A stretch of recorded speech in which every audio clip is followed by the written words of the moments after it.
Hare Krishna. Recording in progress. Hare Krishna Maharaj. Hare Krishna Maharaj. Hare Krishna Hare Krishna Maharaj. Hare Krishna. Om Jnana Timirandasya Jnananjana Shalakaya Chaksurun Militanyena Tasmai Shri Gurave Namaha Vanchakalpatarubhyascha Kripa Sindhu Bhayevacha Patitanam Pavanebhyo Vaishnavibhyo Namo Namaha. Jai Shri Krishna Chaitanya Prabhu Nityananda Shri Advaita Gadadhar Shri Vasadi Gaur Bhaktavinda. Hare Krishna, Hare Krishna, Krishna Krishna, Hare Hare, Hare Rama, Hare Rama, Rama Rama, Hare Hare. So we're back again studying Bhakti-Shastri, and we're oh Krishna.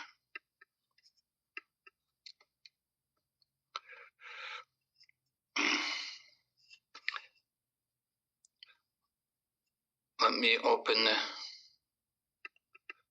screen sharing,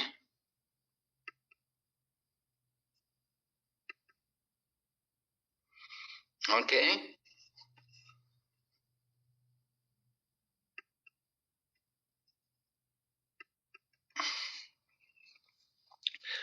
So we were on the 15th chapter of the Bhagavad Gita, and we're studying at the level of Bhakti-Shastri.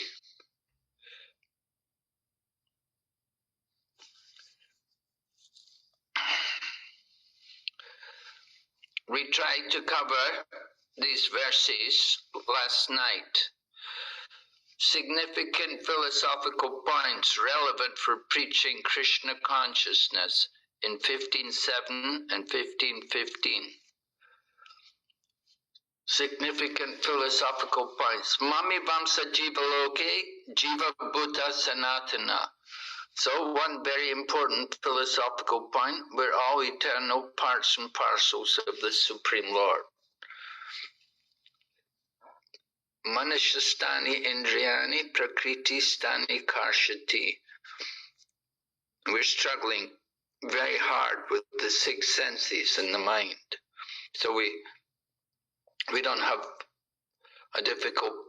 any difficulty in presenting that. I think everybody's well aware we're struggling very hard with our senses and our mind, trying to control the senses and trying to control the mind. So 15.15, Krishna says, I am in the hearts of all living entities, and from me comes knowledge, remembrance, and forgetfulness. So this is a very important verse. Of course, we often quote this verse because it describes how the super soul is functioning. Krishna is giving us knowledge. Sometimes we want to remember something. Krishna tells us about it. He reminds us what we're supposed to be doing and what our standards should be. And then Krishna also allows us to forget. When we really want to forget, Krishna says, all right, go ahead, forget. And then, just like, you're in a drama, you're acting, you forget who you are, and you're so much absorbed in the part you're playing in the drama that you forget your real identity. And so that's how it is in the material world.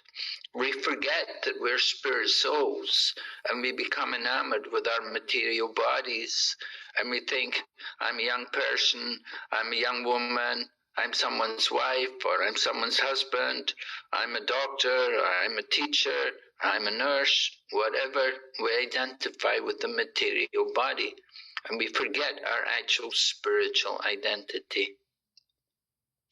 But Krishna also helps us remember.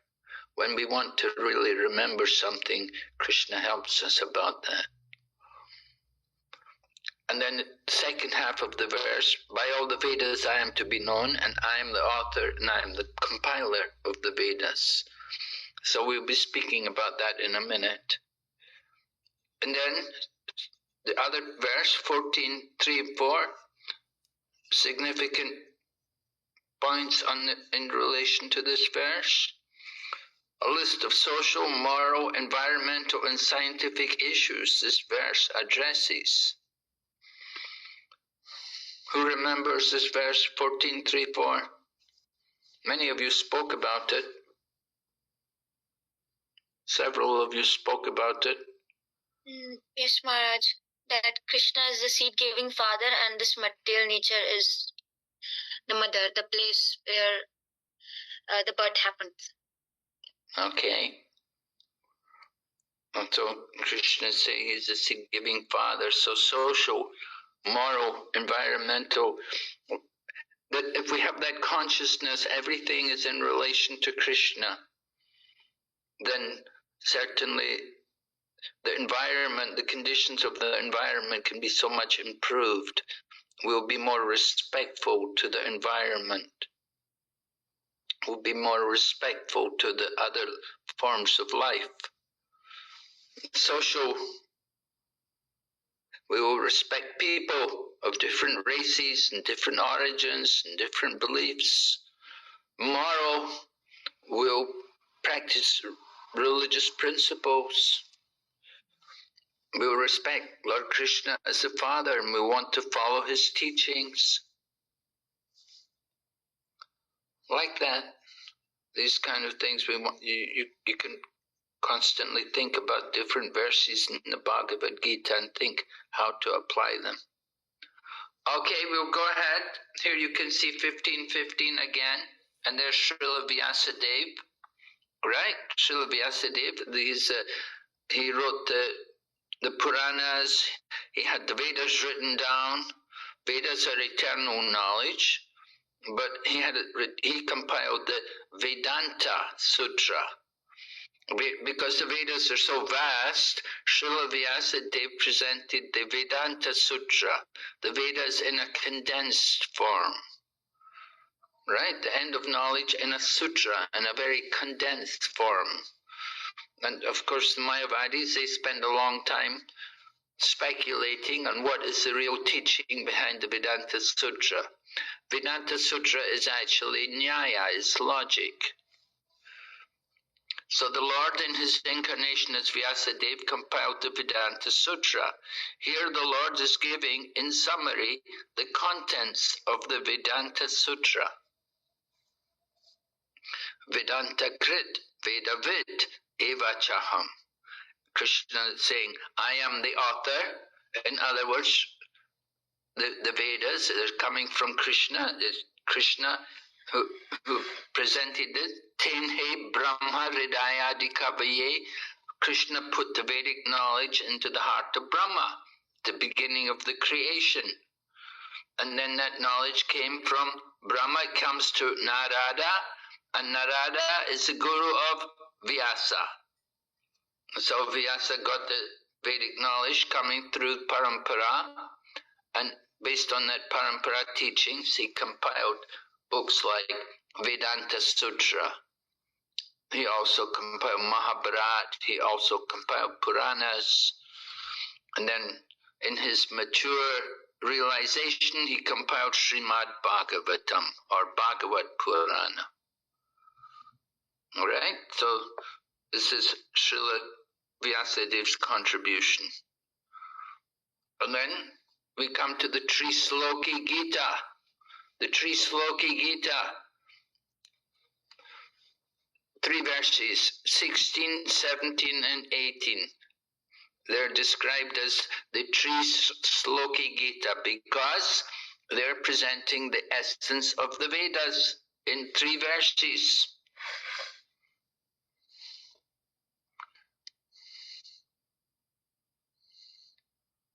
Here's 16. There are 2 classes of beings, the fallible and the infallible.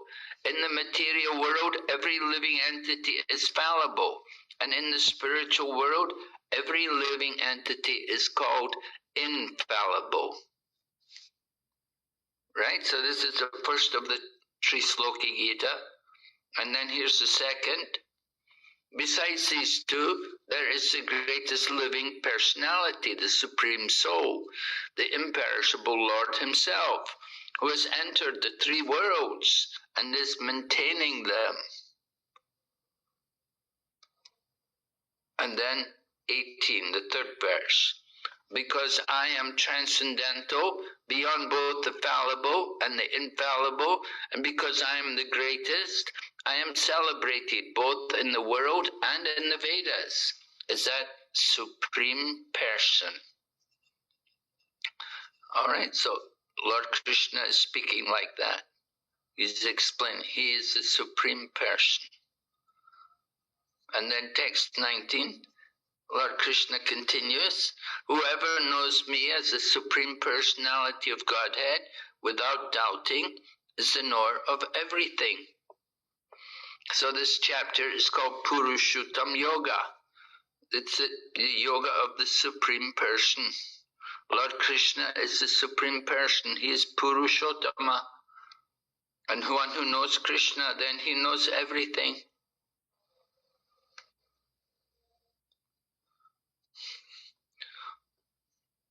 From Prabhupada's purport, one should submissively hear from Bhagavad Gita that these living entities are always subordinate to the Supreme Personality of Godhead.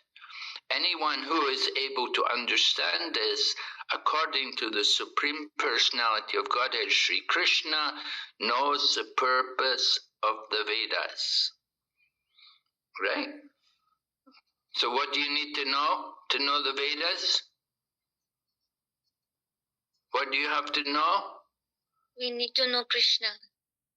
Yeah, you have to understand what? Understand Krishna is the Supreme Personality of Godhead. Yeah. And the living entities are? His part and parcel or subordinate to Krishna. Yes, His servants, subordinate to Him.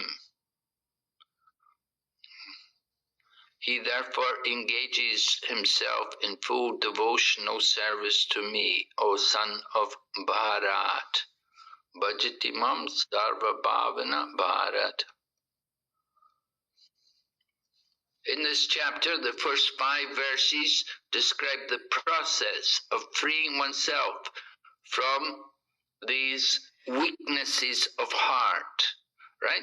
What were the first 5 verses about? What were we talking about at the beginning of the chapter? Banyan tree?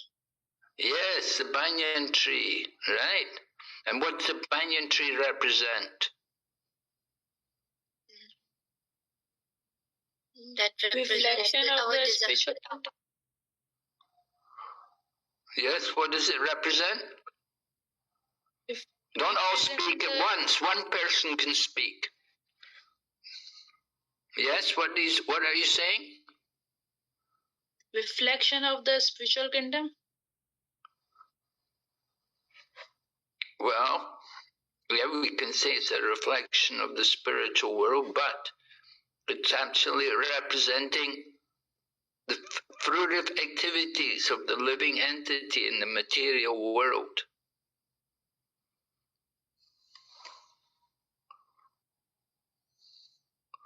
So here it's described that this tree represents the material world, how we're entangled in so many activities trying to enjoy the material world. And the first 5 verses describe how we can get out of that tree, freeing ourselves from these weaknesses of heart. The weaknesses of heart are the attachment to sense gratification that we have. We want to enjoy the material world. And then the other verses in the chapter, they're describing Purushottam Yoga, the yoga of the Supreme Person. Just like, what were the sections in the chapter? Do you remember?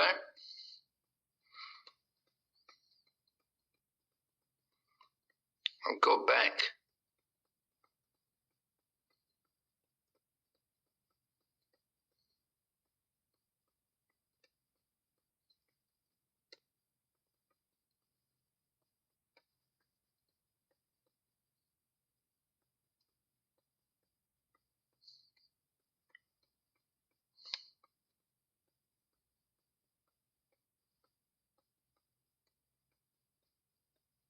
Here we are.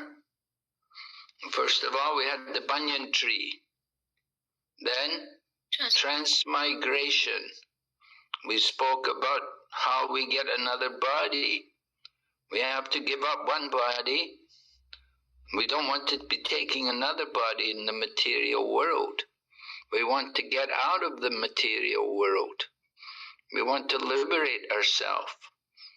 But we've been coming back many times. So Lord Krishna speaks about transmigration. Then verses 12 to 15, we hear about Krishna as a maintainer. Now we never really spoke about that. Who can tell me, how does Krishna maintain this material world? What are some of the ways in which Lord Krishna is maintaining this material world? Are you aware? Krishna is the maintainer. How does he do it? Maharaj, we can see like sunshine from the sun, the moonlight, the digestion fire in our body. How does that maintain us? Sorry? How does the sunlight maintain us? It illuminates us. Without sun, there will be all darkness and we won't be able to see the things. So the sun illuminates the world, and so that we can able to see it. And if we see from the moon, Krishna says in Bhagavad Gita that he is that moonlight so that he can give the rasa to the fruits or the vegetables. The juice, the taste in the vegetables, yes. And if we don't have that, the digestion fire, so we won't be able to digest our food, which will be difficult for us being in this body. So this also we can say that he is maintaining us. Yeah, good. The fire of digestion. Yeah, the fire in the body. It's important to have some fire in the body. Young people, you know, in the cold weather, you have more fire in the body to digest. When the weather's hot, then you can't eat so much. But in the cold weather, you have a better appetite and you can eat more. Because there's more fire in the body to digest. So the fire of digestion, very important. Okay, anything else? Anyone thinks of anything else? Krishna is maintaining us?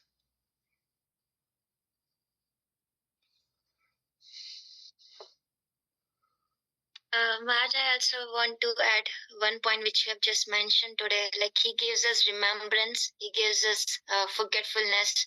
So if we won't be able to forget things, so we will always remain in our past bad experiences.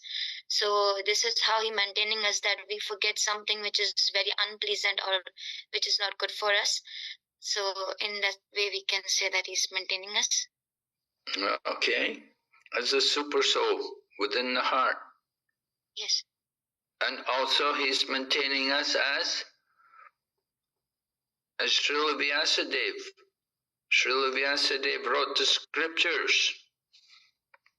He wrote scriptures like the Vedanta Sutra and the Mahabharata and the Srimad Bhagavatam. So this is also important. We need that. We need the scriptures to maintain ourselves. Very difficult to be Krishna conscious without having these scriptures. They're so important for us. They give us so much life when we read the scriptures. Bhakti-Vinod Thakur went to Vrindavan and he was looking through one man's library. And when he was looking through his library, he found a copy of Rupa Goswami's Upadesh Amrita. Oh, he was so joyful. He said, oh, this is wonderful. He said, this will bring life to the devotees. The devotees will get inspired by hearing this wonderful book from Rupa Goswami. So he had it copied. And then he also wrote a commentary on the book. And then Bhaktisiddhanta Saraswati also wrote a commentary, and then Srila Prabhupada wrote a commentary, and Srila Prabhupada had us printed and distributed around the world for everyone. So like that, we need the scriptures. It also maintains our spiritual life. All right. So summary of the Vedanta Sutra, we spoke about the Trisloki Gita. Trisloki Gita.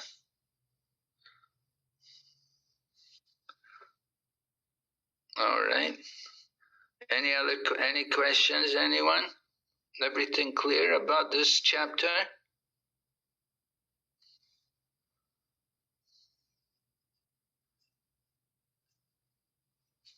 Anyone?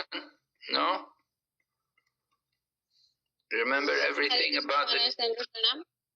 Yes? Can you please repeat the Trisloki Gita? I didn't understand that much. The Trisloki Gita? Yes, Maharaj. Well, we said there were 3 verses, 16, 17, and 18. They're the Trisloki Gita.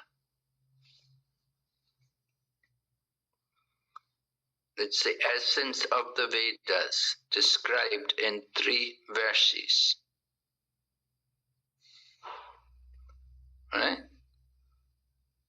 So, the first verse, verse number 16, describes 2 classes of beings, the fallible and the infallible, or Shara and Akshara. Right? The fallible and the infallible. In other words, the infallible are the liberated souls, and the fallible are the conditioned souls. In the material world, every living entity is fallible, right? We're all conditioned. And in the spiritual world, every living entity is infallible, right? They're liberated souls, they're infallible. So that's the first verse. And then the second verse describes, besides these 2, describing the first verse was about the jivas, the living entities. And then beside these 2, there's the greatest living personality, the Supreme Soul, the imperishable Lord Himself, who has entered the 3 worlds and is maintaining them. So the first, verse number 16 was about the living entities, describing there are 2 kinds of living entities. Now verse 17 is about the Supreme Lord, or the Supreme Soul. And he's described here that he is maintaining them. He has entered the 3 worlds. 3 worlds means heaven, hell, and earth. 3 worlds. And then the third verse is about, again, it's about Lord Krishna, or the Supreme Lord, and his transcendental position. He's beyond both the fallible and the infallible. And he says, I am the greatest. I am celebrated both in the world and in the Vedas as that supreme person. So this is the position of the Supreme Lord. So these 3 verses summarize that they're in essence of the Bhagavad Gita. So it's called the Trisloki Gita. Or it's the essence of the Vedas, essence of Vedic knowledge, because you've got the living entities described, 2 kinds of living entities, and then you've got the position of the Supreme Lord over everyone. Is it clear? Yes, thank you, Maharaj. Thank you so much. Maharaj, I have a question from text 16, from the purport of text 16. Mm-hmm. May I? Yeah.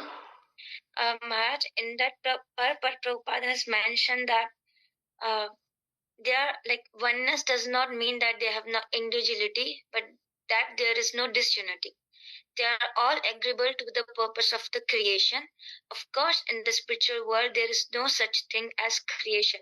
But since the Supreme Personality of Godhead, as stated in the Vedanta Sutra, is the source of all emanations, that conception is explained.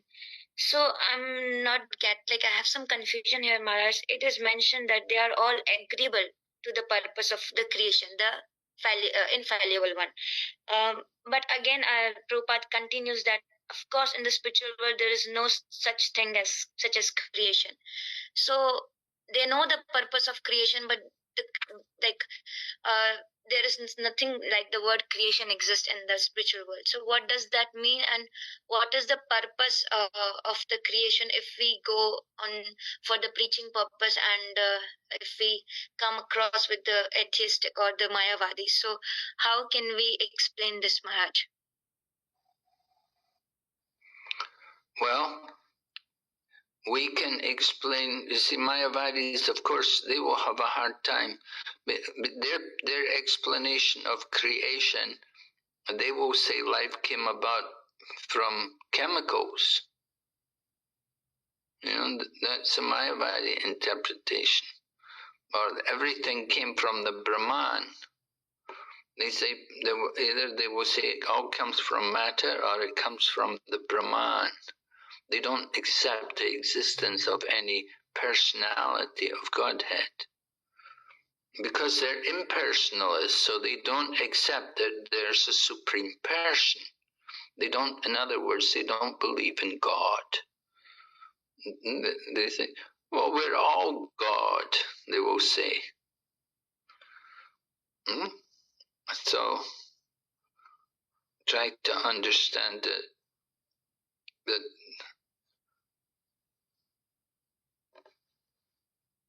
what is the point again? What was it you were saying? I want to know here it is mentioned the purpose of creation. But the purpose of creation, you could say the purpose of creation is so that we can all go back to Godhead, that we can purify our existence. And we can, by being here in this material world, and by experiencing all the difficulties and frustration, we will realize that we're not supreme. And then we should realize that there is another person above us who is the supreme. And we should want to surrender to him and take shelter of him. So the purpose of creation is to help us to know the Creator. That there's a person behind the creation. If we talk about creation, we should understand there's a creator. There's a creator behind the world. That creator, that is the Supreme Lord. Okay. So Maharaj, infallible ones are those, the liberated one, or they're in the spiritual world. So even in the spiritual world, they think like that. The purpose is that one should serve Krishna, one should go back home, back to Godhead. So even in the spiritual world, because they here Prabhupada is talking about the infallible ones who are in the spiritual world. Yes. So the infallible ones, they're already liberated. They're in the spiritual world. They're already back to Godhead. Yeah, so even in the back to even being in the back to Godhead, they can think like that. Is it possible? This is just what I'm asking. Well, back to Godhead, they're simply thinking about Krishna and service to Krishna. Okay. They're not thinking, this material world, this is just a bad dream. Okay. They don't think about the material world, because they're with Krishna in the spiritual world. So they're thinking about service to Krishna, and they're thinking about their connection with Krishna, have some service to do for him. And there's different groups and different devotees, different forms of life, and they're all serving Krishna in different ways. Different flowers are blooming, they're there for Krishna's pleasure. And there's different living entities, birds in the trees and so on. It's all for the pleasure of Krishna. Yeah? Yes, I got it, Maharaj. Thank you so much. And so they don't think about the material world, you know, the material world, this is just a bad dream here.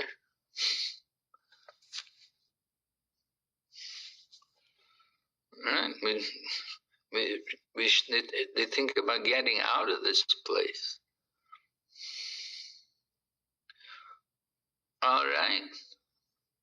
Any other questions?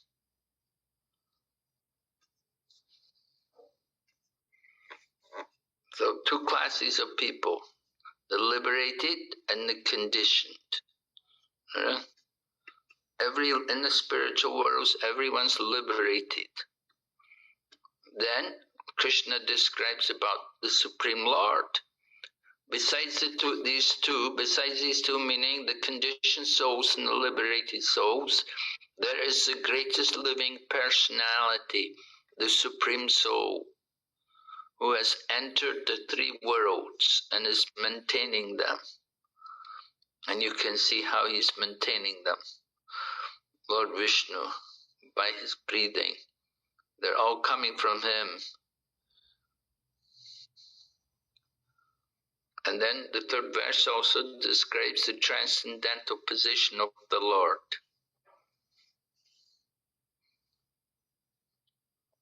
So he's celebrated both in the world and in the Vedas as the Supreme Person. In the Vedas, Srila Vyasadeva has written that, right, how everything comes from the Supreme Lord. And we also see how everything is coming from the Lord.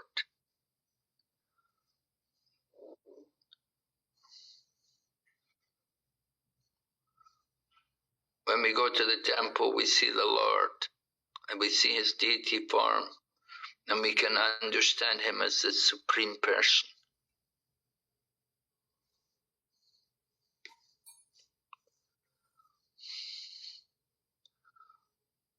All right?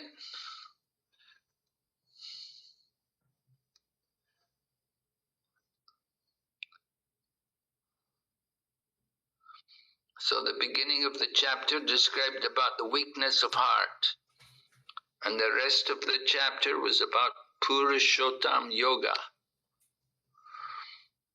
So we had an overview of the Bhagavad Gita, chapter 15. How did it begin? The beginning of Bhagavad Gita, chapter 15, began with Banyan trees.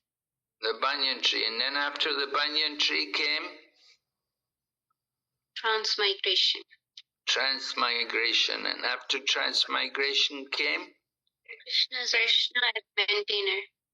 yes, and then finally the Tri Sloki Gita, or essence of Vedanta, essence of the Vedas.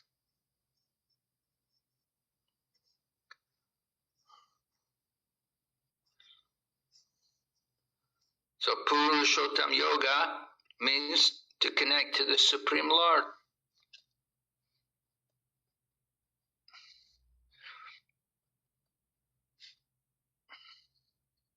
And then we talked about these verses, Shastra Chaksus, seeing that verse, how it could relate to many different issues, and the other verses from the 15th chapter about how we can use them in preaching. And finally, here's the quote. Okay, who wants to read it for me?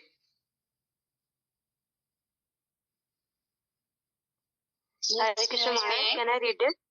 Yes.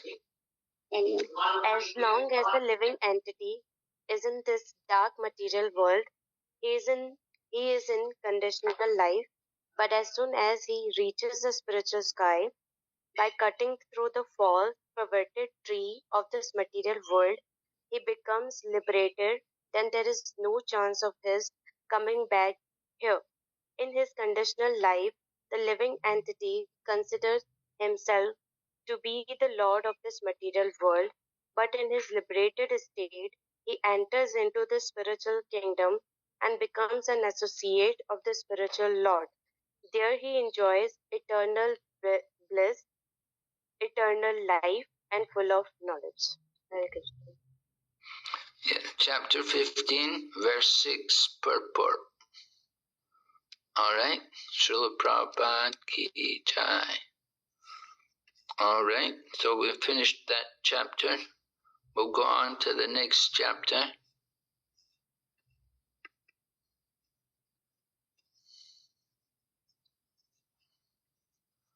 We'll try to go on to the next chapter.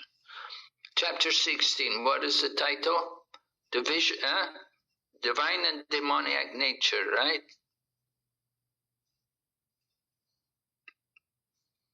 Very important chapter.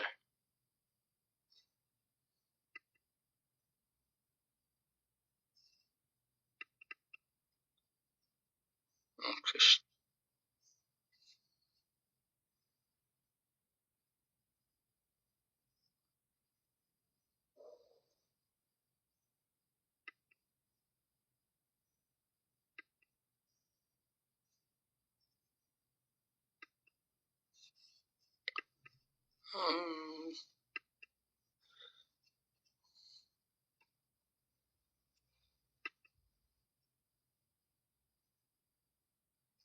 Oh, here we are, Bhagavad Gita.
Alright, so the chapter 16 begins. Lord Krishna is describing different qualities. And he's saying, these transcendental qualities, they belong to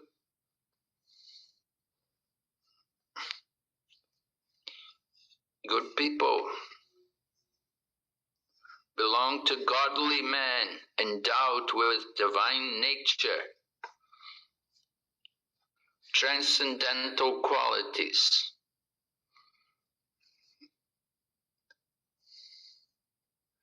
Now,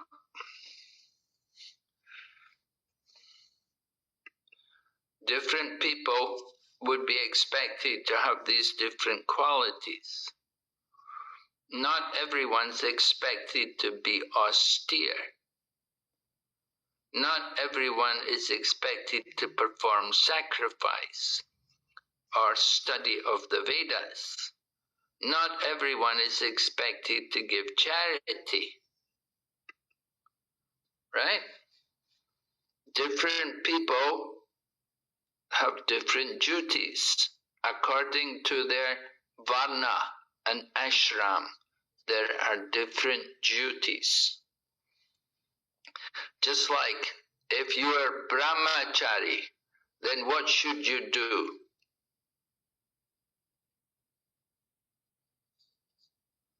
Which one of these qualities would be for the brahmachari?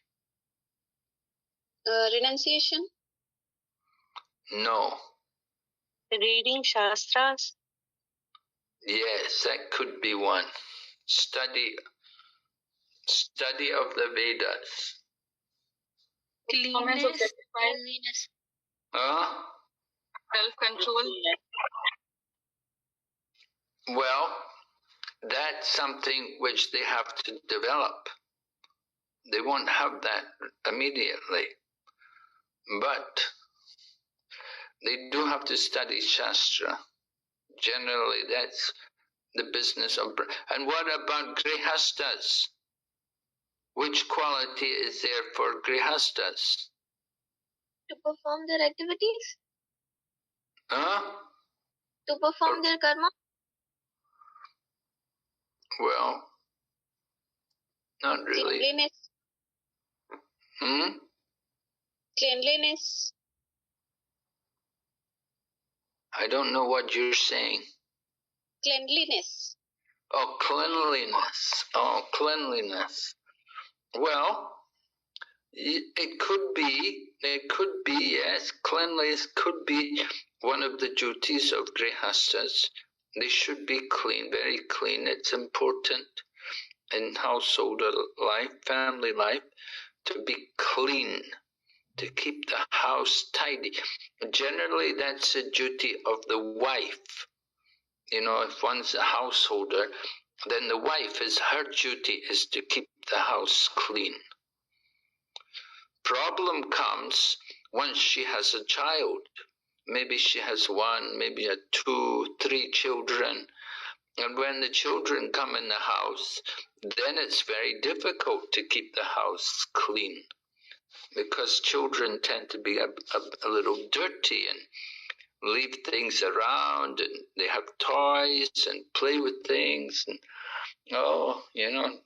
so having children in the home can be a real challenge to cleanliness.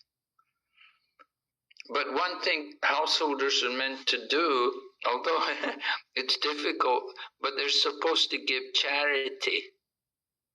That's something which householders are supposed to do.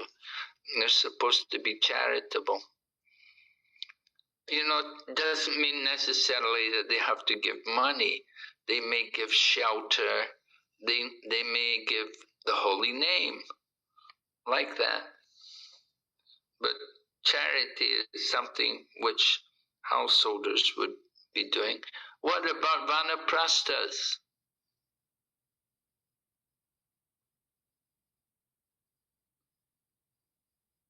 Vanaprastha? Non-violence? No, not necessarily. Vanaprasthas are meant to practice austerity a little bit.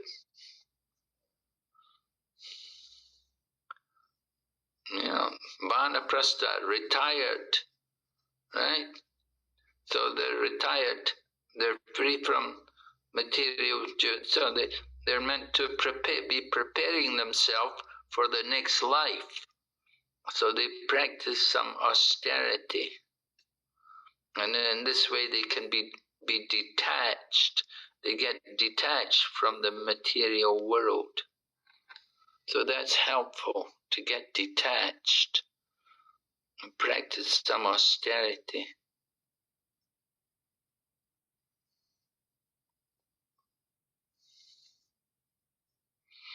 So you can see some of the qualities are for sannyasis, some are for brahmacharis, and according to the Varna and Ashram.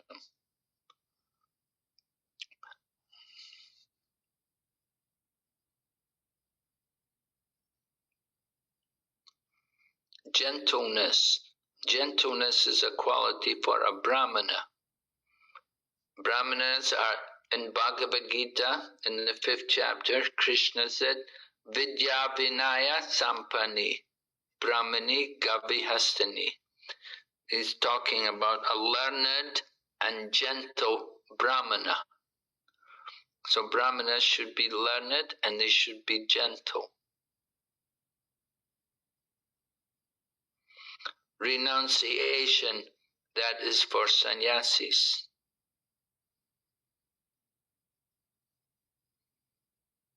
Cultivation of spiritual knowledge, that would be again for brahmacharis.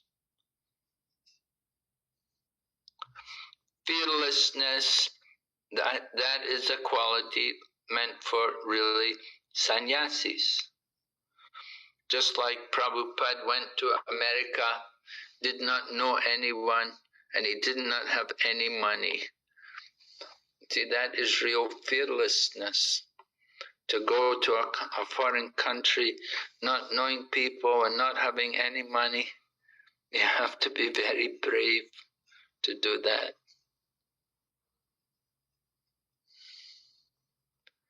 All right, so all of these different qualities, these are all transcendental qualities, and they belong to godly men endowed with divine nature.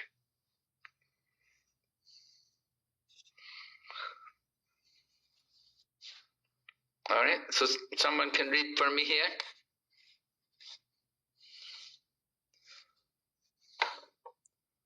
Someone? Yes? In the beginning of the 15th chapter, the banyan tree of this material world was explained.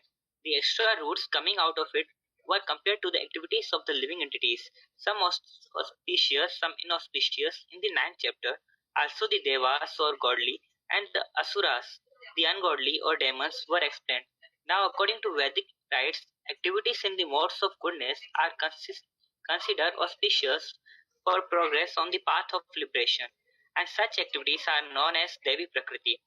Transcendental by nature, those who are situated in the transcendental nature make progress on the path of liberation. For those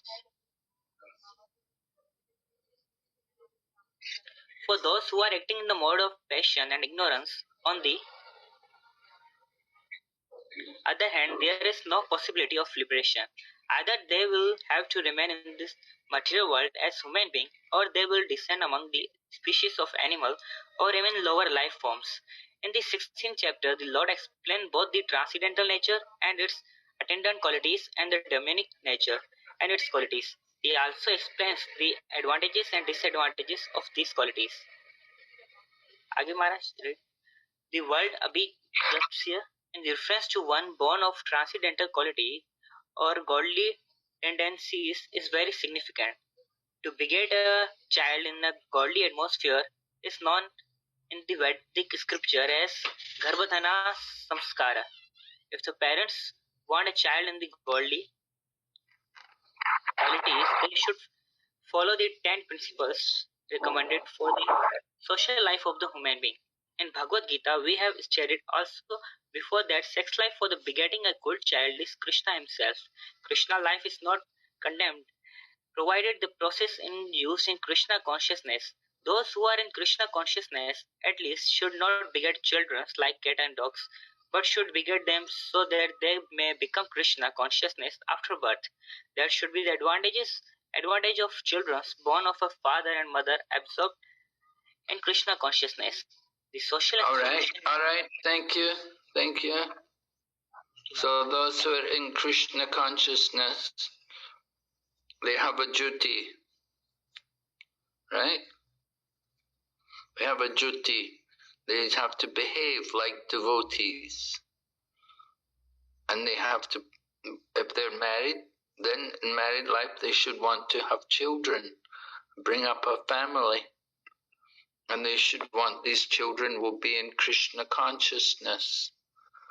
So it's very important that that they beget the child according to religious principles. And the religious principle is to perform this Garbhadan Samskara. So this is how you attract a good soul into the womb. Because you naturally, mother and father, they want to have a child of good qualities. So to get a child of good qualities, they have to purify themselves. And they have to do this Garbhadan Samskara, which is chanting mantras, some mantras. And this way, then they can conceive the child, and they can attract a pure soul into the womb. In the Bhagavad Gita, in the chapter 6 of the Bhagavad Gita, Lord Krishna described, well, he answered a question by Arjuna. Maybe you remember, Arjuna was worried. He said, what if I try to become a devotee and I'm not successful? What will happen? Do any of you remember this question? You remember how did Lord Krishna respond? Yes, Maharaj. Yes? Yes. Go ahead. Tell me. Krishna says if a devotee is worshipping for a short time, and then if he dies, then he will get birth in rich families, and then he can again in his next life he can begin his practice again. And if he is practicing for a long time and then he dies and he's unsuccessful, then he will get birth in a transcendentalist or in a devotee family, and then he can start worship again. Okay, good. Yeah, right. If we practice for a long... So in other words, if somebody is born in a family of devotees, then we should understand that child, that he must have been a yogi in his previous life. He must have been already advanced in yoga, and that's why that child is taken birth in the family of a devotee couple. Yeah, when the couple have a child, that child, it's not an ordinary soul. It must have been engaged in some special activities in the previous life. There were in the previous life the soul must have been already advanced in some yoga, but not perfect. And that's why they've taken birth in the family of devotees. And Srila Prabhupada describes, of course, Srila Prabhupada was born in a family of devotees. And Srila Bhaktisiddhanta Saraswati was also born in a family of devotees. So birth is very helpful for someone to become a devotee. You know, if you're born in a family of devotees, then from the beginning of life, you're a vegetarian. And from the beginning of life, you're taught not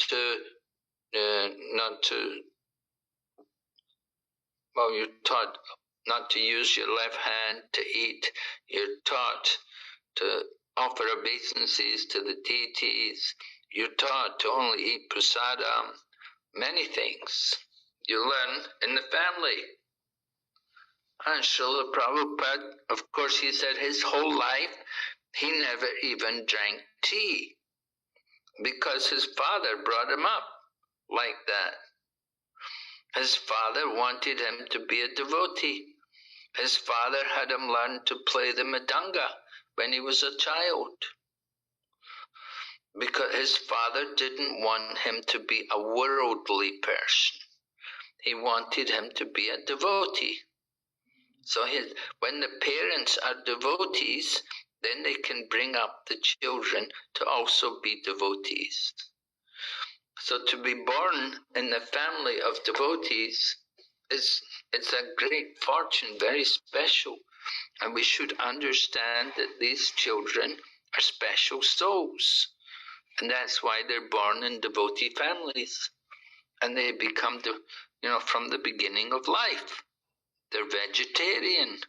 They don't drink tea. They don't take coffee and these things. And they learn slokas from the Bhagavad Gita and so many nice things.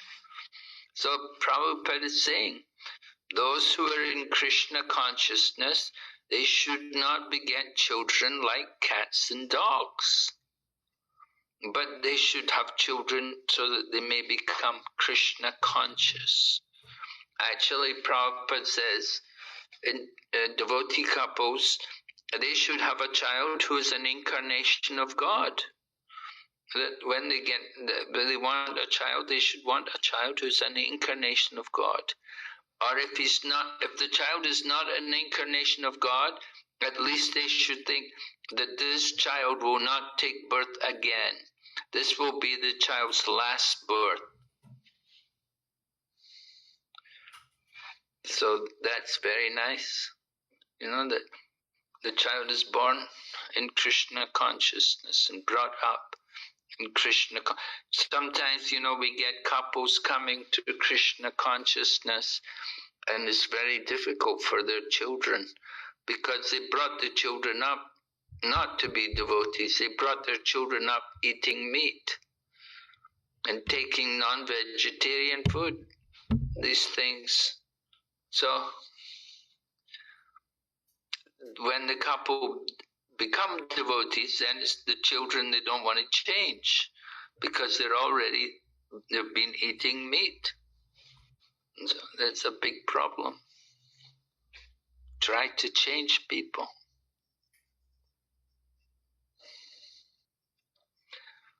All right, somebody else can read now. The social institution. Krishna? Yeah, May go I? ahead.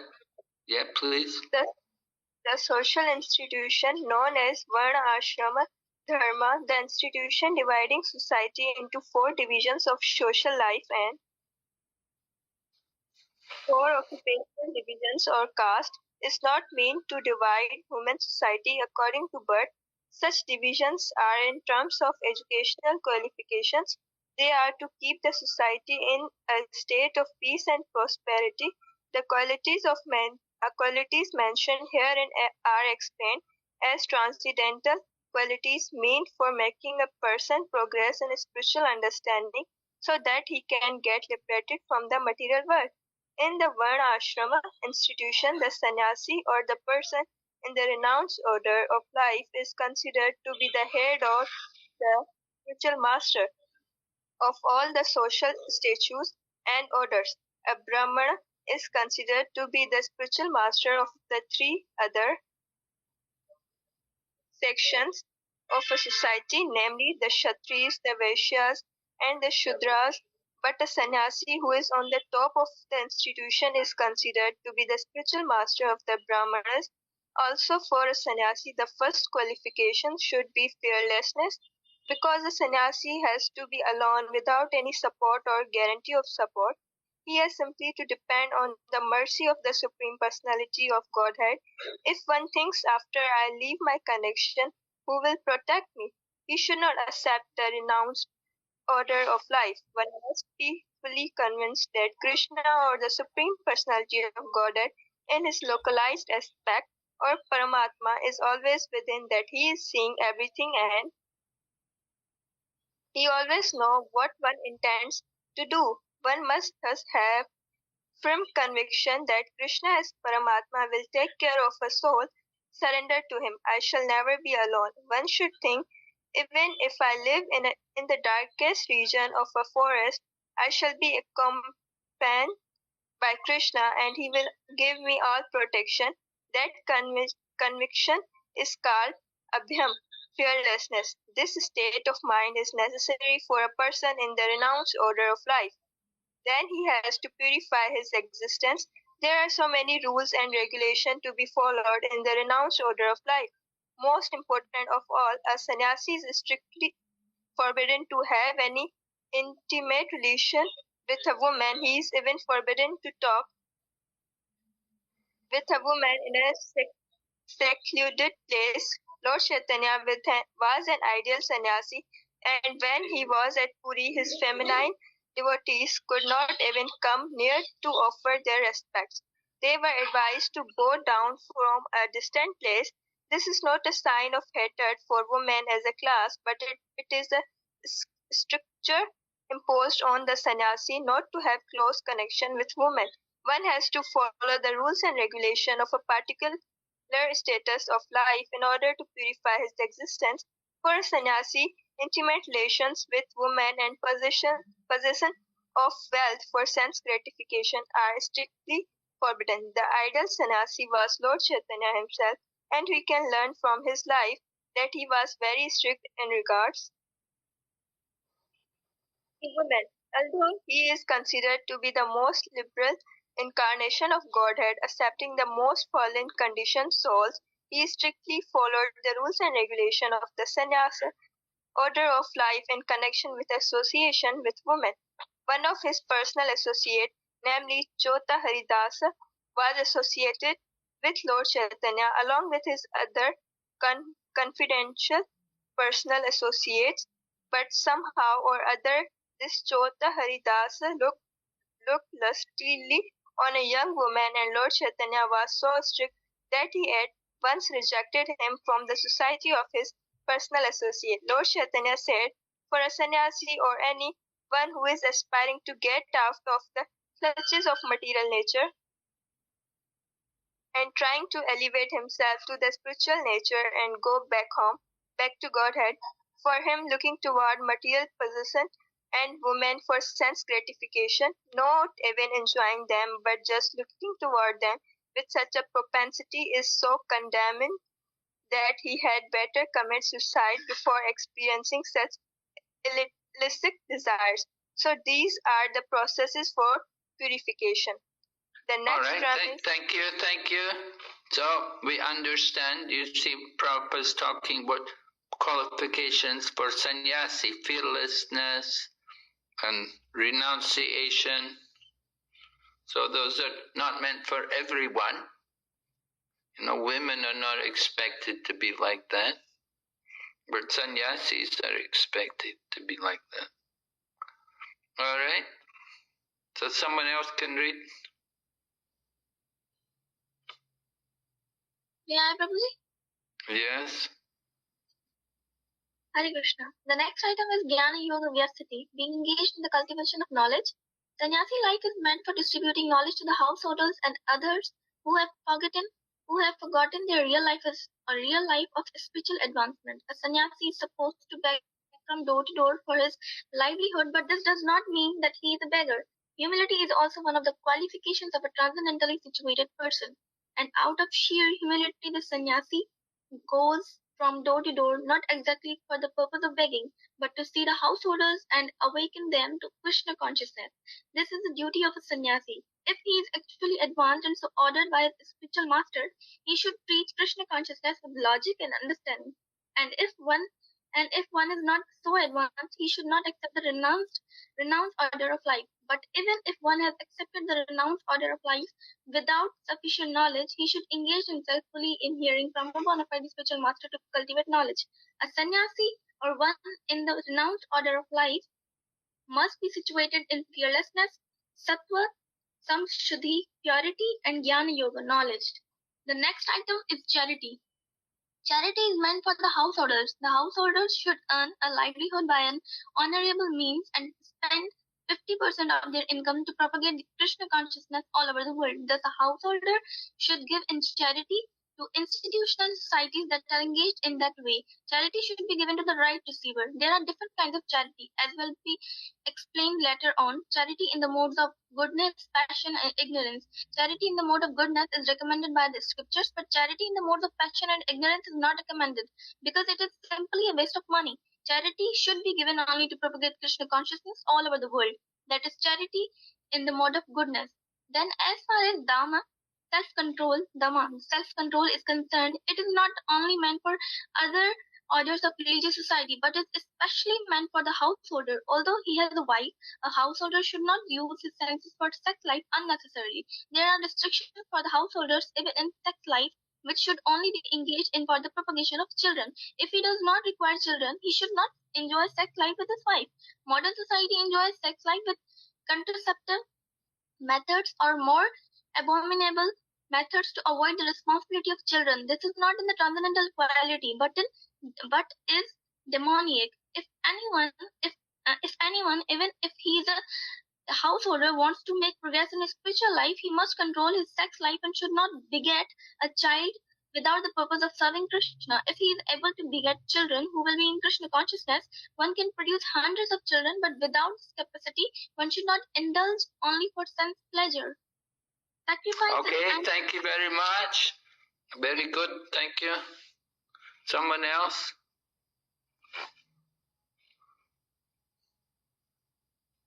So we are seeing charity for the householders. Yes, go ahead. Sacrifice is another item to be performed by the householders because sacrifices require a large amount of money. Those in other orders of life, namely Brahmacharya, Vanaprastha, and Sannyasa, have no money. They live by begging. So performance of different types of sacrifice is meant for the householders. They should perform Agnihotra sacrifices as enjoined in the Vedic literature, but such sacrifices at the present moment are very expensive, and it is not possible for any householder to perform them. The best sacrifice recommended in this age is called Sankirtana Yagya. This Sankirtana Yagya, the chanting of Hare Krishna, Krishna Krishna, Hare Hare, Hare Ram, Ram Ram, Hare Hare, is the best and most inexpensive sacrifice. Everyone can adopt it and derive benefit. So these three items, namely charity, sense control, and performance of sacrifice, are meant for householders. Then Swadhyaya, Vedic study, is meant for Brahmacharya or student life. Brahmacharis should have no connection with women. They should live a life of celibacy and engage the mind in the study of Vedic literature for cultivation of spiritual knowledge. This is called Swadhyaya. Tapas or austerity is especially meant for the retired life. One should not remain a householder throughout his whole life. He must always remember that there are 4 divisions of life: Brahmacharya, Grastha, Vanaprastha, and Sannyasa. So after Grastha householder life, one should retire. If one lives for 100 years, he should spend 25 years in student life, 25 years in householder life, 25 in retired life, and 25 in the renounced order of life. These are the regulations of Vedic religious discipline. A man retired from household life must practice austerities of the body, mind, and tongue. That is tapasya. The entire Varna Ashrama Dharma society is meant for tapasya. Without tapasya or austerity, no human being can get liberation. The theory that there is no need of austerity in life, that one can go on speculating and everything will be nice, is recommended neither in the Vedic literature nor in Bhagavad Gita. Such theories are manufactured by show bottle spiritualists who are trying to gather more followers. If there are restrictions, rules, and regulations, people will not become attracted. Therefore, those who want followers in the name of religion just to have a show only don't restrict the lives of their students nor their own life. But that method is not approved by the Vedas. As far as the Brahmanical quality of simplicity is concerned, not only should a particular order of life follow this principle, but every member, be he in the Brahmachari ashrama, Grastha ashrama, Vanaprastha ashrama, or Sannyas ashrama, one should be very simple and straightforward. Ahimsa Very good reading. Thank you very much. Yes, someone else read Ahimsa.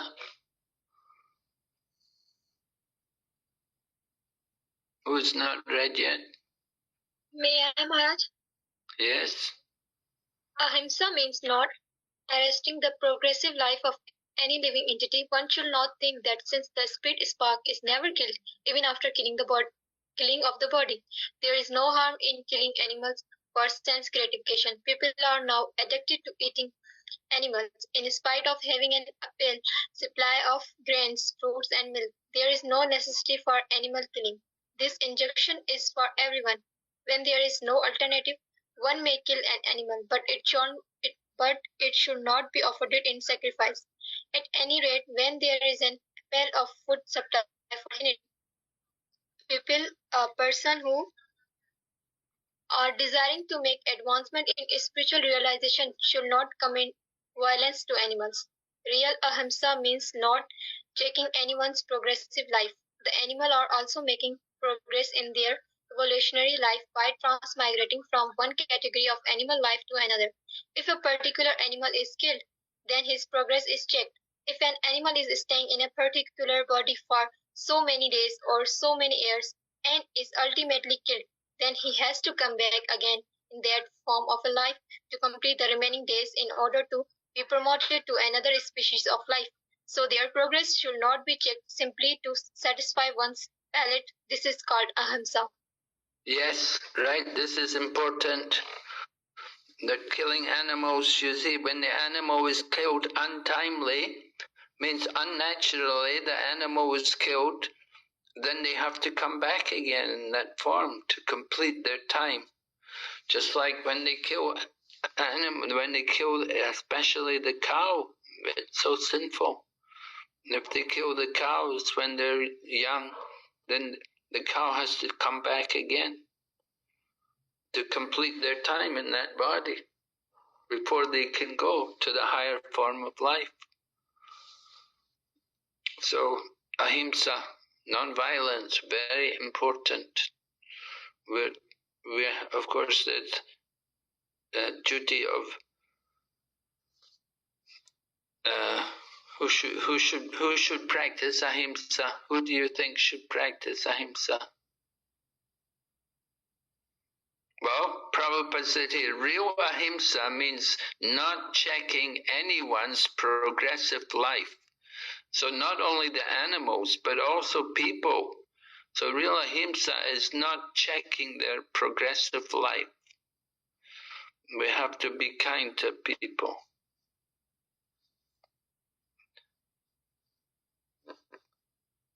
So it's the Brahminical quality of simplicity, and then ahimsa.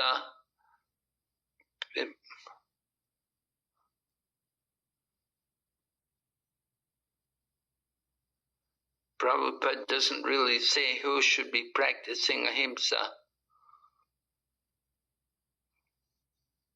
Can anyone suggest who should practice ahimsa? Everyone, like all the brahmacharis, the grihastha, the vanaprastha and sannyasis. Yes, I think so. Yes. And he said, of course, that was said also for the people who should be simple and straightforward.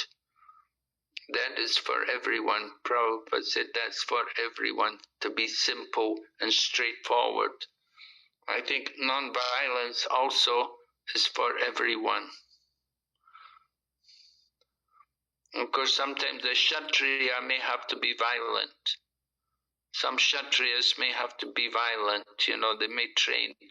They go sometimes hunting wild animals because they have to be able to use violence.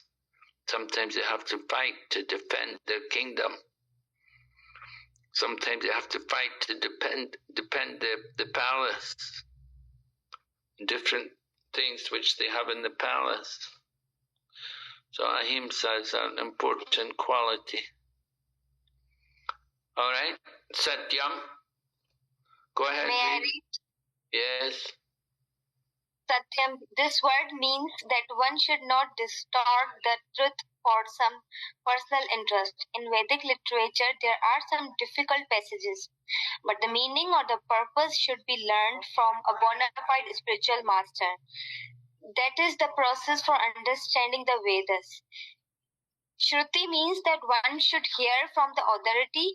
One should not construe some interpretation for his personal interest. There are so many commentaries on Bhagavad Gita that misinterpret the original text. The real import of the word should be presented, and that should be learned from a bona fide spiritual masters. So who should practice? Who should practice Satyam then? Everyone. Huh? Everyone. Yeah, I think so. Yeah. Yeah. Okay. Go ahead, keep reading. Shraddha means to check anger. Even if there is provocation, one should be tolerant, for once one becomes angry, his whole body becomes polluted. Anger is the product of the mode of passion and lust. So one who is transcendentally situated should not find fault with others or correct them unnecessarily. Of course, to call a thief is not fault finding, but to call an honest person a thief is very much offensive for one who is making advancement in spiritual life. Ari means that one should be very modest and must not perform some act which is abominable. Swapalam determination means that one should not be agitated or frustrated in some attempt. There may be failure in some attempt, but one should not be sorry for that. He should make progress with patience and determination. The word tejas used here is meant for Kshatriyas. The Kshatriyas should always be very strong to be able to give protection to the weak. They should not pose themselves as non-violent. If violence is required, they must exhibit it. But a person who is able to curb down his enemy may under certain conditions show forgiveness. He may excuse minor offenses. Shaucham means cleanliness, not only in mind and body, but in one's dealing also. It is especially meant for mercantile people who should not deal in the black market. Nati manita,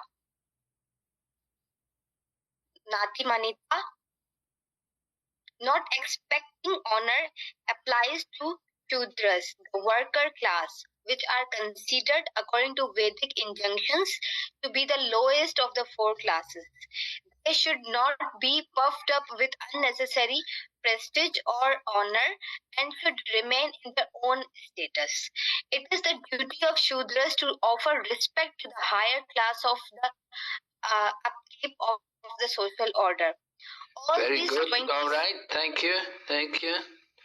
So we're hearing about these different people, well, the different qualities, and Prabhupada's explaining some of them, how some of them apply, just like here. It's mentioned about Sudras, the working class, and they should not expect honor.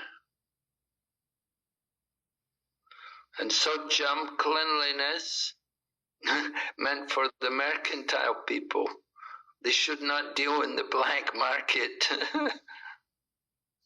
So cleanliness is not only in the body and mind, but also in one's dealings.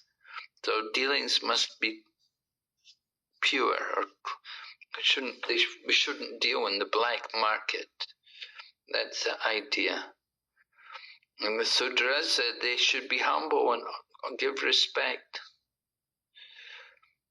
They shouldn't be puffed up or proud. So it's the duty of the Sudra to offer respect. So there were 26 qualifications mentioned, and said all these 26 qualifications are transcendental qualities.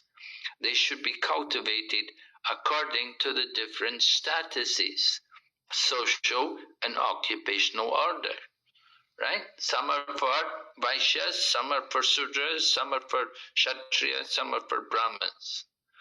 The purport is that even though material conditions are miserable, if these qualities are developed by practice by all classes of men, then gradually it is possible to rise to the highest platform of transcendental realization. Right? So these are all good qualities. These are all transcendental qualities. These are qualities of people, we hope be devotees. Right? That's the idea, that godly qualities that was mentioned at the beginning of the verse, that these qualities are godly qualities. Oh, we read a lot. These transcendental qualities, O son of Bharat, belong to godly men, endowed with divine nature. So 26 qualities, right? Some for the Brahman, some for the Sudra, some for the Brahmachari, some for the Vanaprastha, some for the Sannyasi. Have you got them? Do you remember them? Which ones were for Sannyasi?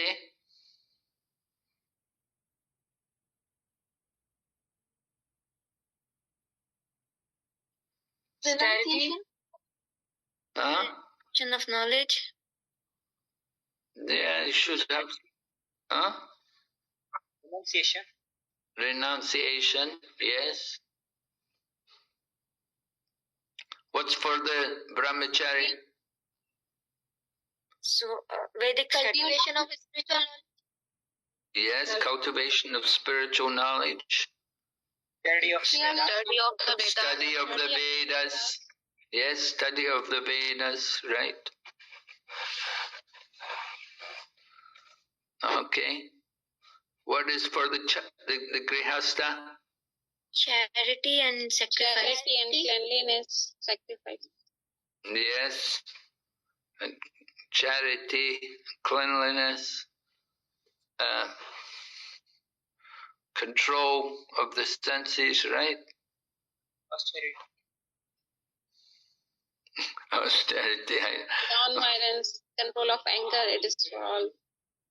Yes, non-violence, and anger, and freedom from aversion to fault-finding. That's all, for all. Compassion for all living entities.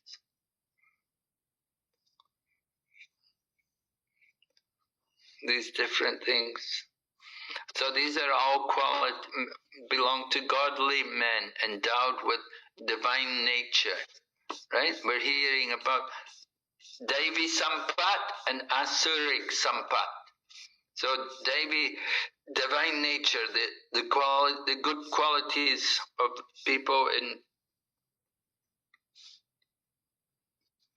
in the qualities of people who are devotees, who are good people. Now, the next text 4, we're going to hear about those of demoniac nature. Right? And actually, most of the chapter is describing about people with demoniac nature.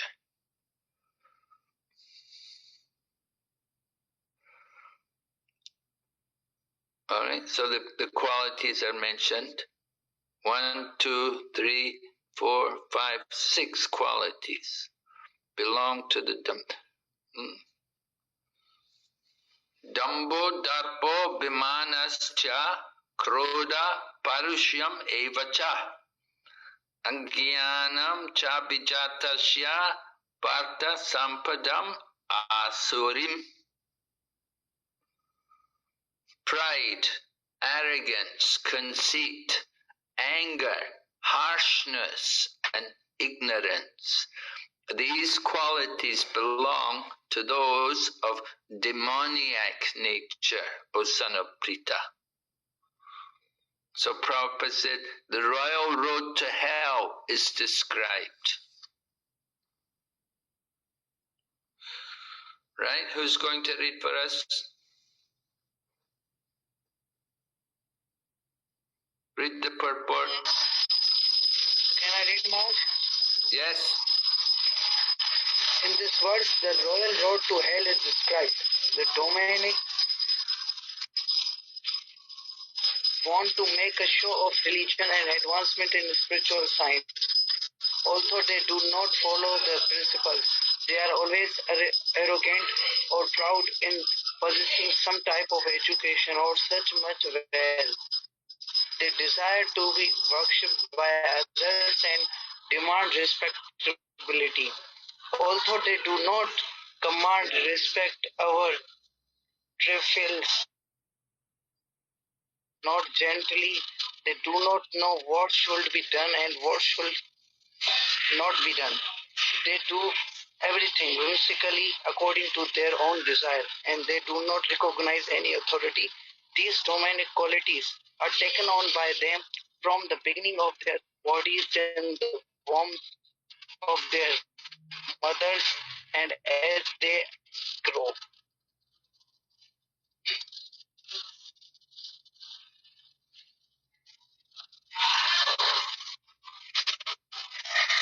Okay, and as they grow, they manifest all these inauspicious qualities. Okay, thank you, Prabhu. So, demoniac qualities. Right, Prabhupada said, from the beginning of, from their birth, they take on these qualities in the mother's womb. Why? Maybe the mother's not devotee, mother's a demon. You know, they found out mothers who are watching television before they give birth, and then when the children are born, they have very bad quality, very poor qualities. They're very dull, very slow to learn, because the mother is just sitting watching television all the time. So it's very bad for the baby. So demoniac qualities taken on from the beginning, from previous life. They have this demoniac nature. And so their qualities are being described. Always proud, arrogant. Maybe they have money, they think I am rich. Or they're educated, they think I am educated. And they look down on other people. They demand respect. And they get angry over very little, something very small, insignificant thing. And they don't speak very sweetly. They speak very harshly, not gently. Just like when Bhima and Krishna and Arjuna, they went to see Jarasandha. Right? Bhima and Krishna and Arjuna, and they dressed themselves up like brahmanas. So they went to see Jarasandha because they wanted to get charity from him. Right? You know who Jarasandha was? You remember Jarasandha? Yes, Prabhuji, he's the brother-in-law of Kans. He's the brother of Kans' wife. He's the father of Kamsa's wives.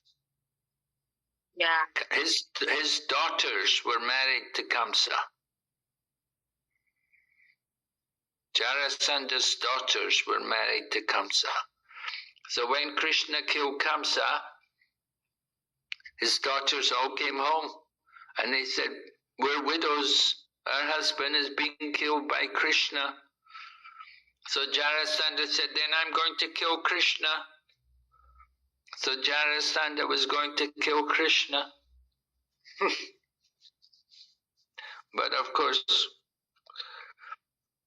it wasn't so. What happened was, Krishna came with Bhima and Arjuna to see Jarasandha because Maharaj Yudhisthira wanted to do the Rajasuya Yagya. But before he can do the Yagya, he has to have control over all the kings in the world. Everybody has to surrender to him. So he knew Jarasandha would never surrender. So they had to go. Krishna said, we have to go there and we have to try to get a fight with him. So Krishna and Bhima and Arjuna dressed up as Brahmanas. They came dressed as Brahmanas because they want to get charity. And they came to beg charity from Jarasandha. Jarasandha, although he was a demon, he liked to give charity to the Brahmanas because he knew it's good for him. He knows whatever he gives in charity will come back more. So they came dressed up. But when they came to see Jarasandha, he thought, wow, these are funny looking Brahmanas. They don't look like Brahmanas. And they also thought their voices are also not like Brahmanas, because their voices were like thunder. You know, some people, one of the qualities of the Kshatriya is Ishvara Bhav. They have the nature to control others. So when Bhima and Arjuna, when they would speak, that Ishvara Bhav would come out, you know. So Jarasandha said, well, who are these people? They're Brahmanas? They don't look like Brahmanas. They don't sound like Brahmanas. They spoke that. Anyway, they told the Jarasandha, said, what do you want? And they said, we want to fight. We want to fight you. So then Jarasandha saw them and he said, oh no, I'm not going to fight Krishna. Krishna ran away last time I was going to fight him. He's a coward. I'm not going to fight him.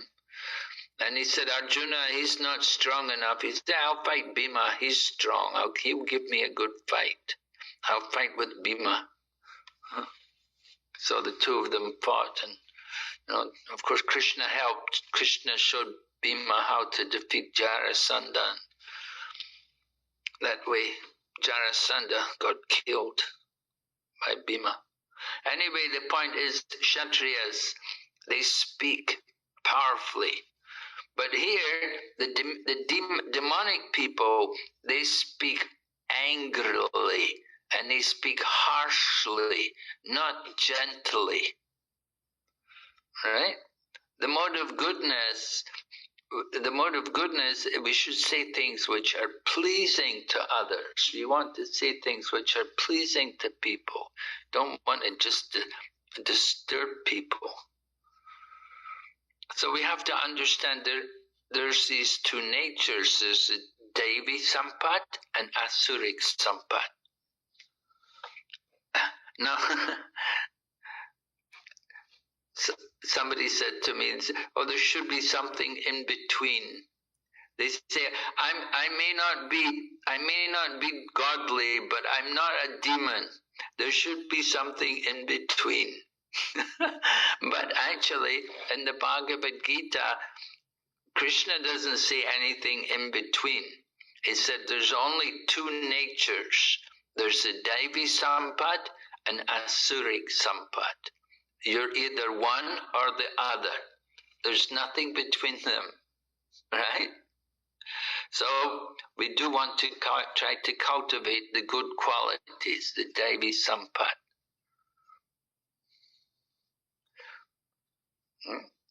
So we often find,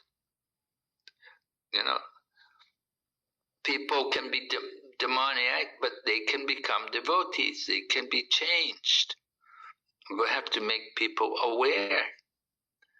So training people to speak nicely and to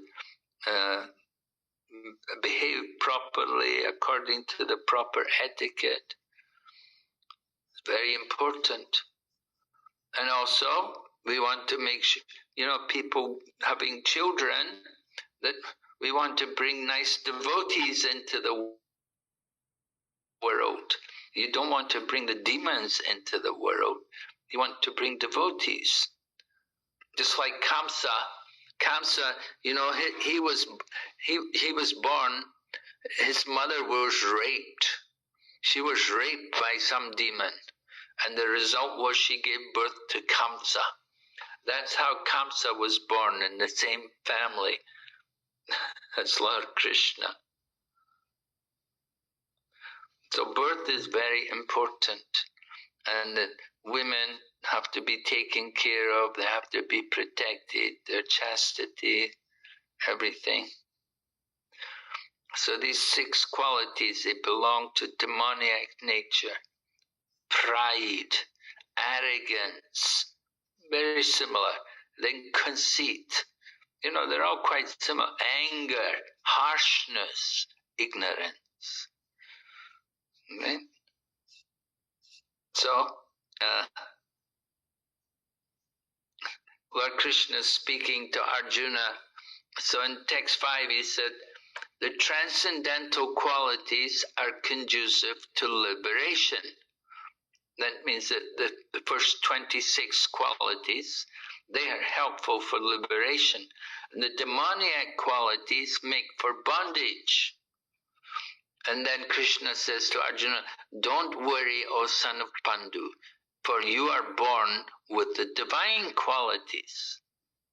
So Lord Krishna wants to encourage Arjuna that he's not a demon. He's born with good qualities, and his involvement in the fight was not demoniac.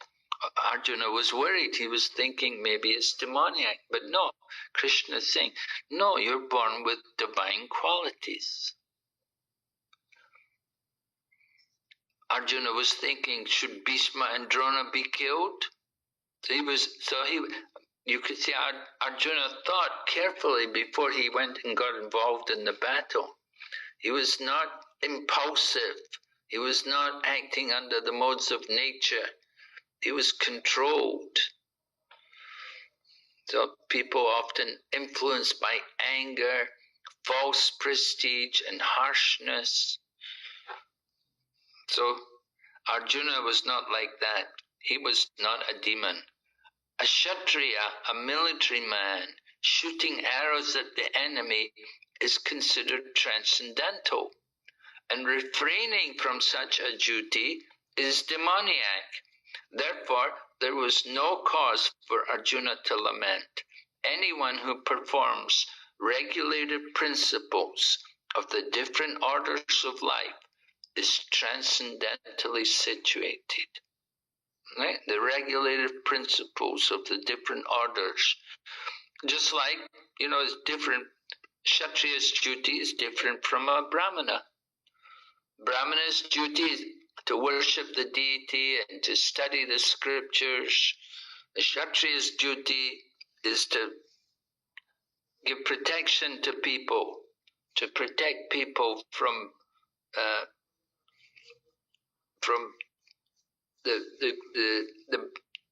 the demons and from irreligion. And the Vaishya's duty is to protect the cows and to produce food, produce grains. And the Sudra's duty is to be servant, to serve everyone.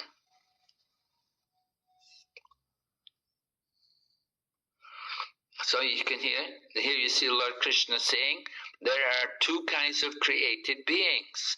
One is divine and the other is demoniac. I've told you about the divine qualities. Now hear about the demoniac qualities. So 2 classes. Those who are born with divine qualities follow regulated life.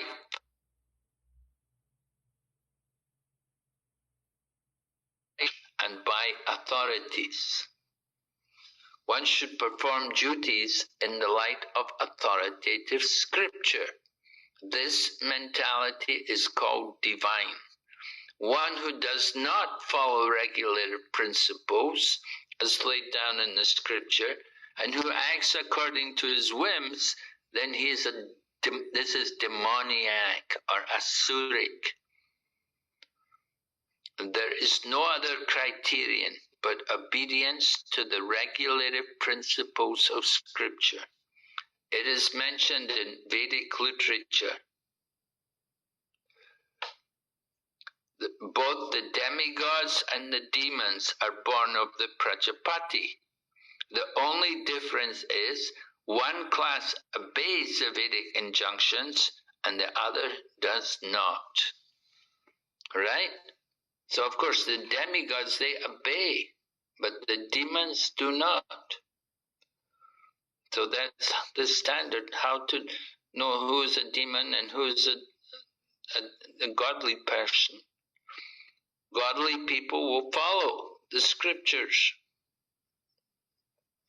and they worship Vishnu, but the demons, they will worship others.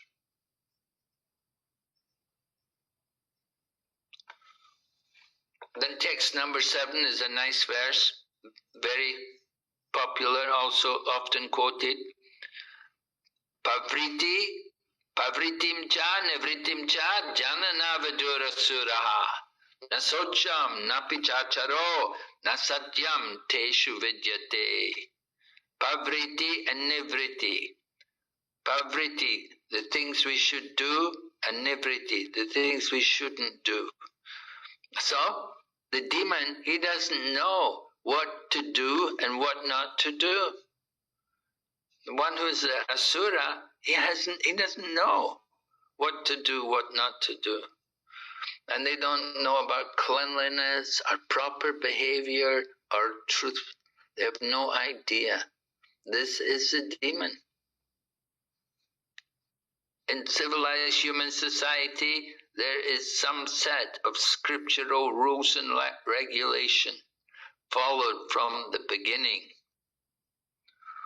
Among the Aryans, they have this, the Vedic civilization.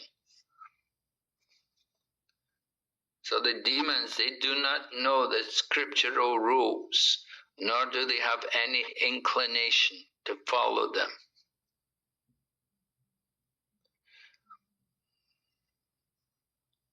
Even if some of them know, they have not the tendency to follow. They have no faith, nor are they willing to act in terms of the Vedic teaching.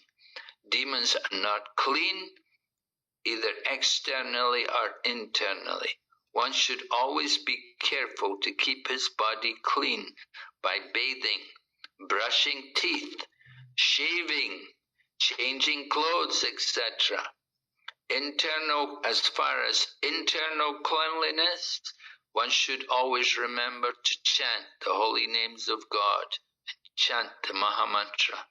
The demons neither like nor follow all these rules for external and internal cleanliness.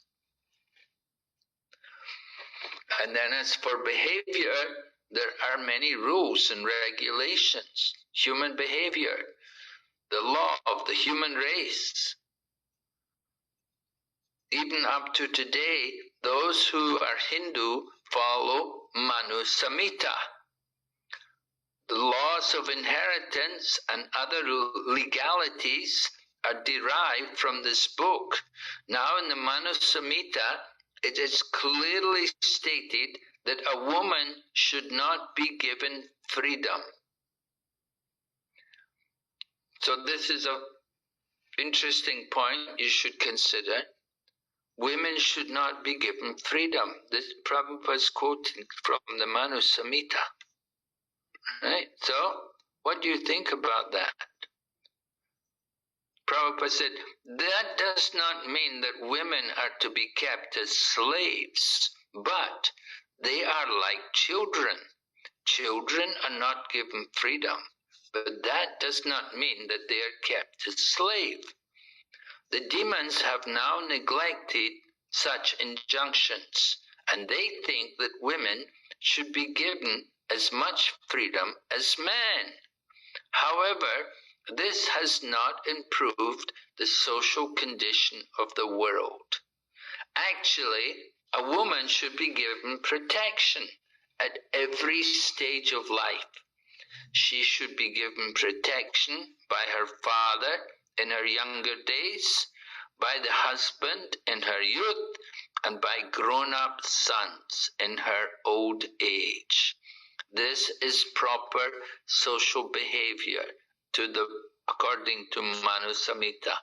But modern education has artificially devised a puffed-up concept of womanly life, and therefore marriage is practically now an imagination in human society. The social condition of women is thus not very good. Now, although those who are married are in a better condition than those who are proclaiming their so-called freedom. The demons, therefore, do not accept any instruction which is good for society. And because they do not follow the experience of great sages and the rules and regulations laid down by the sages, the social condition of the demoniac people is very miserable. All right, so ladies, what do you think about this? That Manu Samhita said women should not be given freedom.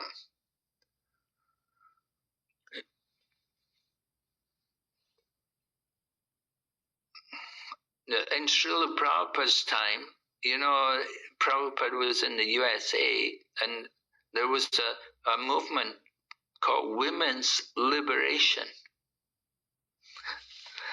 And it was quite prominent, not only in USA, also in Europe, when Prabhupada came to Europe also, but particularly in USA, because Prabhupada was speaking about it a little bit, and he mentioned about how women have a different size of brain from the men. And some women didn't like it, and anyway, there were some challenges from women. They didn't like Prabhupada's statements about women, about how women should be protected.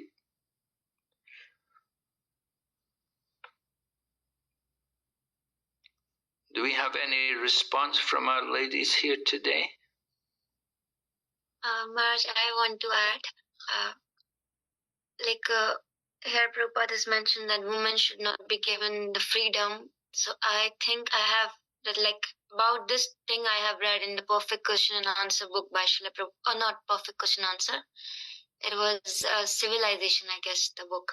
Yeah, so Civilization and Transcendence. So I believe that the point is correct, because the women, they are mentally not so much strong. They are emotional. They are very much emotional, and they can come under the words of other peoples. And also physically, they are not so much strong. So that's why they always requires a protection. Do they get it?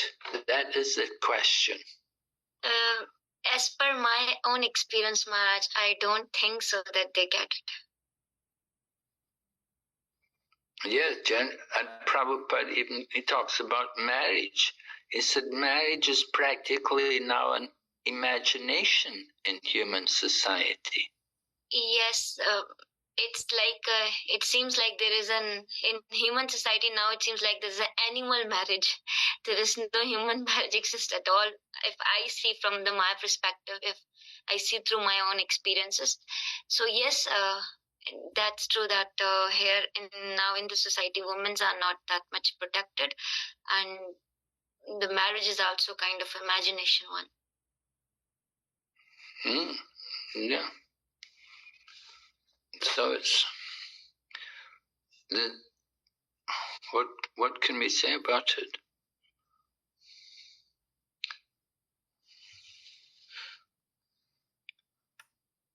The women have to be given. Of course, they have done some things in India about women's protection, trying to protect anybody who does anything which is questionable against a woman. They can immediately be arrested and put into jail.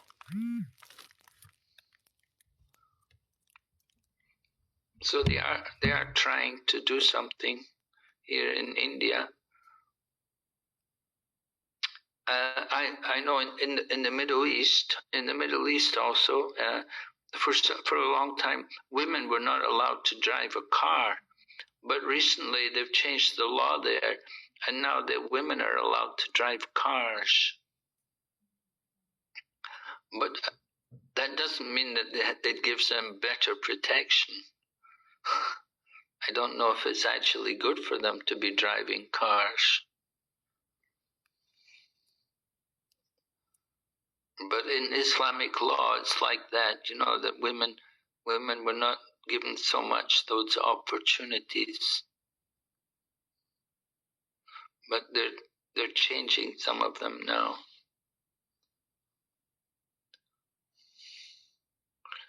Anyway, the demonic civilization is like that, and often women are taken advantage of. Srila Prabhupada explained, he said, how can you say men and women are equal? You know, actually in China they have a propaganda also. They say men and women are they're both equal. And the idea is that the woman will also go to work. The man will work and the women will also work.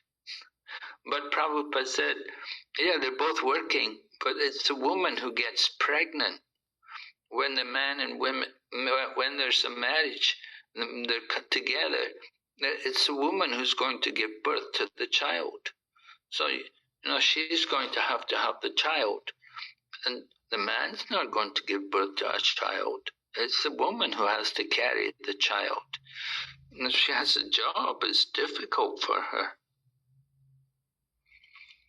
And it's difficult for the child also to grow up if the mother's always away to work.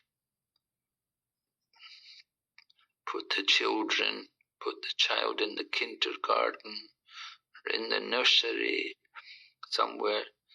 You know, they don't get the mother's love, and they don't get often difficult for them.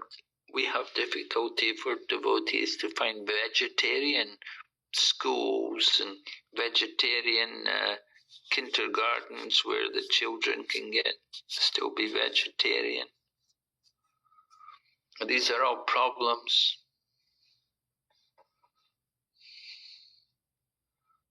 Very big concern for people, actually.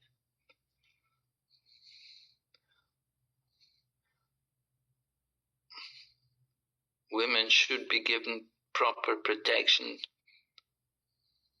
They should be taken care of. The men, it's a responsibility for a man to take care of a woman and children.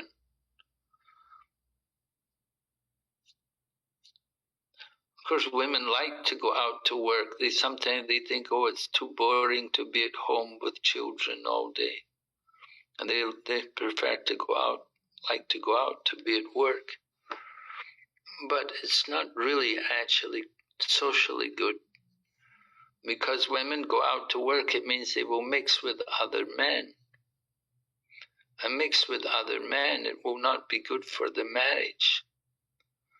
You see, women need to be kept away from other men. And this is one of the problems. That's why there's so much divorce. Because women are going out to work, and when they go out to work, they mix with other men. And then it's difficult for them to get along with their husband.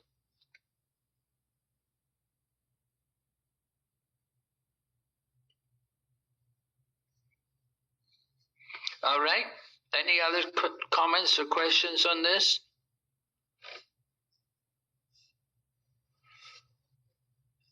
No? Maharaj, Okay. Yes? I have a question, but not from this section, from text 124. Okay. Maharaj, as we read in the purport that Prabhupada mentioned that one should be very simple and straightforward. And in text 4, we read that we should not speak those things which are unpleasant to others. So I'm a little bit like, how can we be straightforward and at the same time we say the pleasing words to the people? Yes, there's a Sanskrit proverb about that. It says, Satyam bruyat priyam bruyat. That you should speak the truth, but at the same time make it pleasing. That's the challenge. You have to be a little careful about how you speak, you know. We want to speak the truth. And Prabhupada also said, of course, he said, and when it comes to preaching, we're not meant to follow that kind of dealing.